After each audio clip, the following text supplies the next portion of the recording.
বাংলা সনের প্রচলন হয় সম্রাট আকবরের সময়। প্রচলিত হিজরি সন চাঁদ নির্ভর থাকায় কৃষি ফলন, রাজকার্য পরিচালনা ও খাজনা আদায়ে সমস্যা দেখা দিত।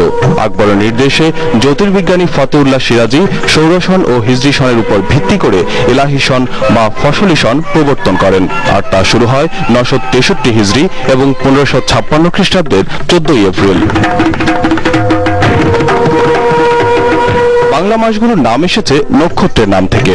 বিশাখা থেকে বৈশাখ, জ্যৈষ্ঠ থেকে জ্যৈষ্ঠ, আষাঢ়া থেকে আষাঢ়, শ্রবণা থেকে শ্রাবণ, ভাদ্রপদা থেকে ভাদ্র, অশ্বিনী থেকে আশ্বিন, কৃত্তিকা থেকে কার্তিক, অগ্রহায়ণ থেকে অগ্রহায়ণ, পুষ্যা থেকে পৌষ, মঘা থেকে মাঘ, ফাল্গুনী থেকে ফাল্গুন এবং চিত্রা থেকে চৈত্র মাসের নামকরণ করা হয়েছে। বাংলার সাথে হিজরি ও ইংরেজি সনে রয়েছে পার্থক্য। হিজরি শুরু হয় সন্ধ্যায় চাঁদের আগমনে, ইংরেজি শুরু ঘড়ির হিসেবে মধ্যরাতে, আর বাংলা সনের শুরু ভোরে সূর্যোদয়ের সাথে সাথে। বাংলা সনের প্রথম দিনে ব্যবসায়ীরা হালখাতা অনুষ্ঠানের মাধ্যমে হিসেব নিকেশ আনুষ্ঠানিকভাবে হালনাগাদ করতেন। মিষ্টি মুখ করিয়ে নতুন করে সম্পর্ক তৈরি করতেন গ্রাহকদের সাথে। যদিও হালখাতার জৌলুস আগের মতো এখন আর দেখা যায় না।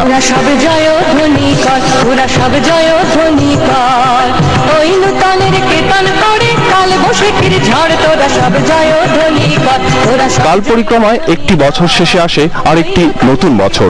হালখাতার মতো মানুষও হালনাগাদ করে নেয় তার জীবন নকশা। ইকরামুল হক সায়েম, দিগন্ত টেলিভিশন, ঢাকা।